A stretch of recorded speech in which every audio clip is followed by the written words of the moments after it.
ರೈತ ಬಂಧುಗಳೇ, ನಾವಿವತ್ತು ಇಂಥ ಒಂದು ಬೆಳೆ ಬಗ್ಗೆ ಮಾತನಾಡಲಿದ್ದೇವೆ. ಅದು ನಿಮಗೆ ಉತ್ತಮ ಆದಾಯ ನೀಡುತ್ತದೆ, ಜೊತೆಗೆ ನಿಮ್ಮ ಜಮೀನಿನ ಫಲವತ್ತತೆಯನ್ನು ಹೆಚ್ಚಿಸುತ್ತದೆ. ಈಗಾಗಲೇ ನಿಮಗೆ ಅರ್ಥವಾಗಿರಬಹುದು, ನಾವೀಗ ಚೆಂಡು ಹೂವಿನ ಕೃಷಿ ಬಗ್ಗೆ ಮಾತಾಡ್ತಿರೋದು.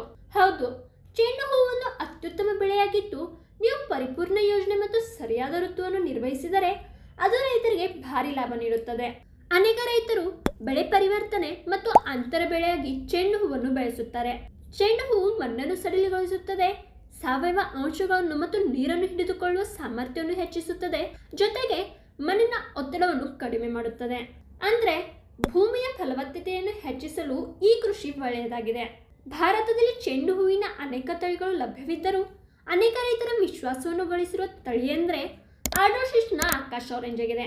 ರೈತರೇ, ನೀವು ಕೂಡ ಚೆಂಡು ಹೂವಿನಿಂದ ಹೆಚ್ಚಿನ ಇಳುವರಿ ಪಡೆಯಲು ಯೋಚಿಸುತ್ತಿದ್ದರೆ ಆಕಾಶ್ ಆರೆಂಜ್ ಚೆಂಡು ಹೂವಿನ ಕೃಷಿ ಮಾಡಬಹುದು. ಏಕೆಂದರೆ ಈ ತಳಿ ರೋಗಗಳಿಗೆ ಅತ್ಯಂತ ತಾಳುವ ಶಕ್ತಿ ಹೊಂದಿದ್ದು, ಇದರ ಹೂವು ಬಾಲ್ ಟೈಪ್ ಆಗಿದೆ ಮತ್ತೆ ಗ್ರಾಹಕರಿಗೆ ತುಂಬಾ ಇಷ್ಟವಾಗುವ ಗಾತ್ರದಲ್ಲಿ ಈ ಹೂಗಳು ಬರುತ್ತವೆ. ಆಕಾಶ್ ಆರೆಂಜ್ನ ಒಂದು ಗಿಡದಿಂದ ಸರಾಸರಿ 1 ರಿಂದ 1.5 kg ಉತ್ಪಾದನೆ ಸಿಗುತ್ತದೆ. ಮತ್ತೆ ಹೂವು ದಟ್ಟವಾಗಿರುವುದರಿಂದ ದೂರದ ಮಾರುಕಟ್ಟೆಗೂ ಸುಲಭವಾಗಿ ಸಾಗುತ್ತದೆ. ಆದ್ರಿಂದ ವ್ಯಾಪಾರಿಗಳಲ್ಲಿ ಆಕಾಶ್ ಆರೆಂಜ್ಗೆ ಭಾರಿ ಬೇಡಿಕೆ ಇದೆ.